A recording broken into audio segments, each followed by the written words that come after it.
All right, well, welcome back. This is episode 92, and we are just coming off the heels of Second Timothy 4, verse 5, where Paul has charged Timothy to fulfill his ministry. It's that Timothy's ministry as a pastor and as an evangelist, it needs to have the fullest amount of impact possible. In everything that the Lord has tasked Timothy with, he needs to be faithful in all of that. He needs to make every single moment count. And the question for today is this: why? Why be sober minded in all things? Why suffer hardship? Why do the work of an evangelist? Why fulfill your ministry? And verses 6 and 7 answer these questions. So let's get into it. Verse 6: For I am already being poured out as a drink offering. And at a glance, this is kind of a strange reason, because the questions are, why should Timothy do the work of an evangelist? Why should Timothy fulfill Timothy's ministry?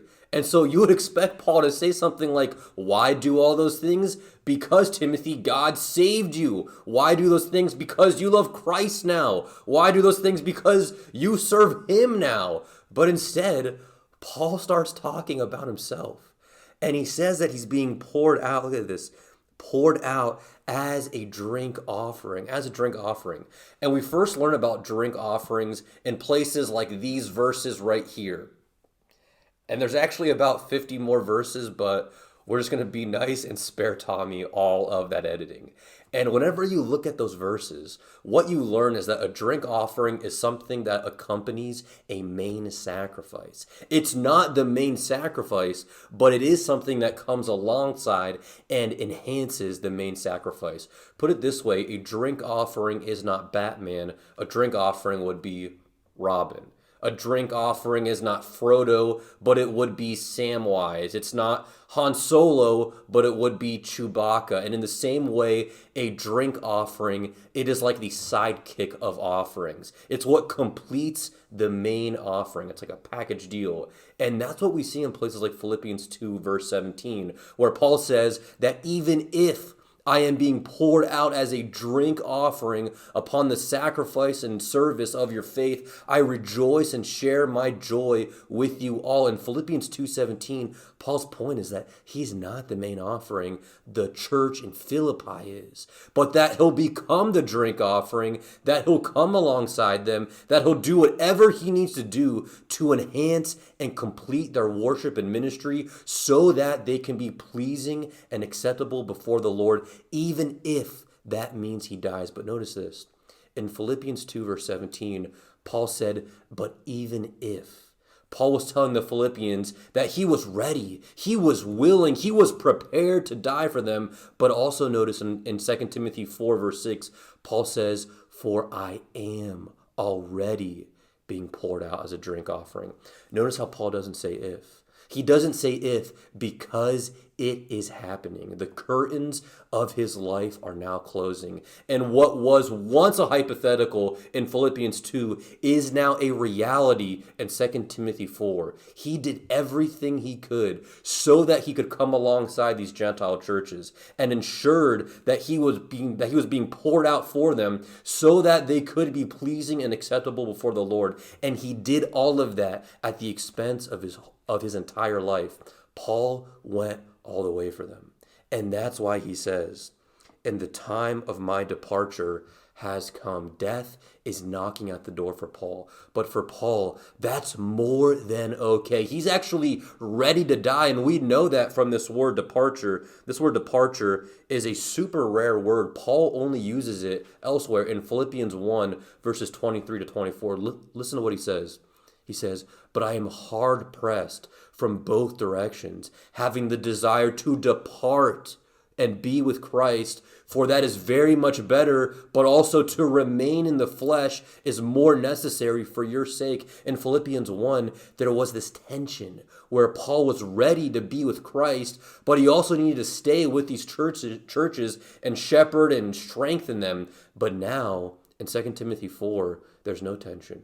There's no tension because he did exactly what he has just called Timothy to do. He was sober-minded in all things. He did suffer hardship. He did the work of an evangelist, and he fulfilled his ministry. And now there's nothing else for him left but to finally come face to face with his Savior and Lord. And so death is more than okay for Paul. He's ready to die because, and this is the key, because he was faithful, because he made his life count, because he went all the way for Christ. And that's what we see in verse 7.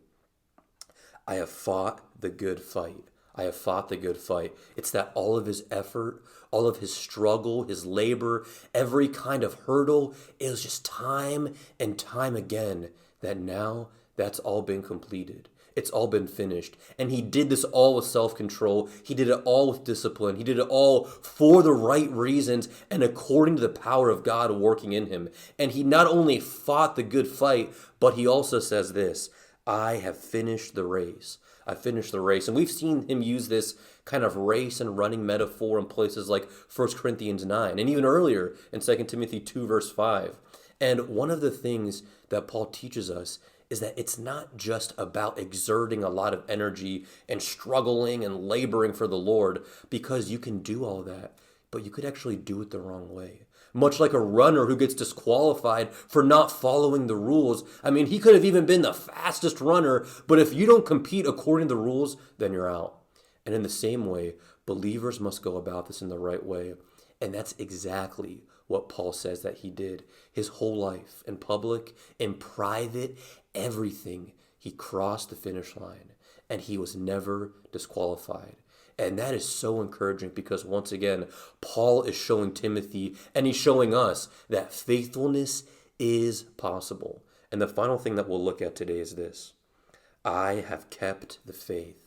I've kept the faith. This means that there was no compromise. In all the doctrines that God has called us to believe in, Paul didn't waver in any of that. He didn't waver in any of them. He didn't water anything down, and he kept the faith. He guarded it closely. He kept it pure and unadulterated, and he did that so that whenever he came to the end of his life, he could ensure that he was passing something pure and unadulterated and powerful, something that can save. He was giving all of that now to the next generation, namely to Timothy.